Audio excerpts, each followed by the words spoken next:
Hey guys, so I wanted to talk to you today about this Tod Cutler uh, Baselard knife, German Baselard knife that I acquired from Tod Cutler's website.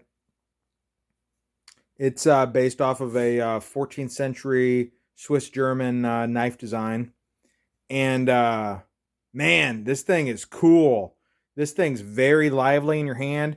The grip on it actually really helps for drawing it from your sheath or scabbard, and then also prevents your hand from riding up on the blade and injuring yourself in use. So it's a very clever design, and it's actually super comfy. I mean, the edges look kind of sharp to it, but it actually feels quite nice in the hand. The other cool feature about it is, see this curve here. When you got the knife in a reverse grip, it actually fits into your other palm, very similar to a pair of knuckle dusters. So when you go to, two-handed insert it into an object or whatnot, it actually really helps support the opposing palm. So it's a really great design, I think. Um, like I said, this is a super lively knife. The handle is very light because there's a kind of like a rat tail tang in there going all the way through, and then it's peened on the other side.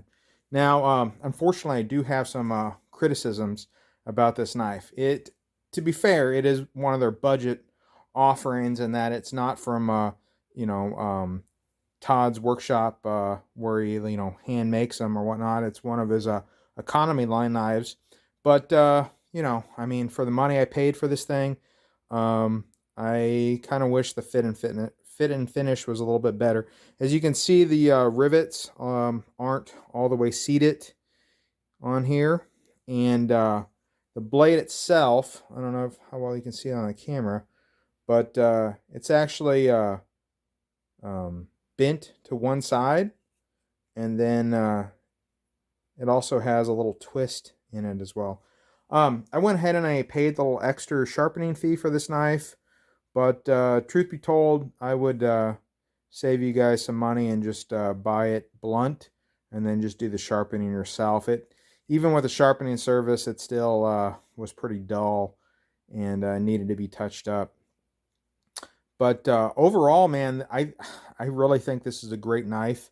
In fact, I I liked it so much, I made my own 3D printed sheath for it. The uh, the sheath it came with, sure, it was a historically accurate design, but it's a pretty floppy one. And just if you got this in a belt or something like that, it puts tension on the sheath, and you go to insert it, I wouldn't trust a floppy sheath like this from poking me. So I made myself this rigid sheath. I actually initially planned for these to just be like a liner, and then do a full wrap. But I kind of did this minimalist setup. I think it worked out pretty good. Um, the retention on it is good.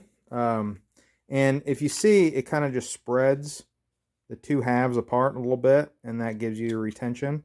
And what's going on here is there's a little bit of a flat here, and I designed it for this angle here, and then I just brought that design all the way up, so it'll have a little tension right here on this flat part when it goes in the rest of the way. So it's super nice and loose, and then it gets snug, and then I match that curve.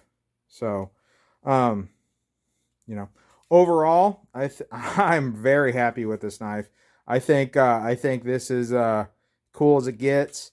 And I recently got in the dagger scene, relatively past couple years. My entry into it was this Boker Applegate Fairbairn knife. And I think it's a good knife, you know but this one kind of just dwarfs it, you know so I think this is a good, like, civilian style knife. Um and this is this is a freaking go to war knife. I mean, here, look at this. This is the modern Marine Corps bayonet. up against it here. And you can see the, let's see here. And you can kind of see here that the knives are pretty close in size. This one got a little bit longer handle, and then this one got a little bit longer blade to make up the difference. But man, I think this is a goodie. This is a goodie. You know, sure, you can't mount it on a rifle, but nowadays many people don't have the bayonet lug anyways. So I think it's kind of breathing new life into the fighting dagger. You know, and to be fair, you know, you need a knife that you're not going to use just for fighting. You're going to use for general camp use and whatnot. And you know, down here in the base, you got some pretty good edge to work with, and you can always flip it over to the other side if it gets a little dull. So, you know, I think there is some utility still in a dagger of this nature. And man, again, you know, I can really see past its flaws just because of how nice this feels in the hand. I just wish their quality control was a little bit better. But like I said, you know, this thing got me really freaking excited. Maybe to the point where I'll actually commission Tod himself to make me a custom one, because I don't see where you can really go wrong with this design. This is just freaking great. Anyways, guys, Small Team Supply,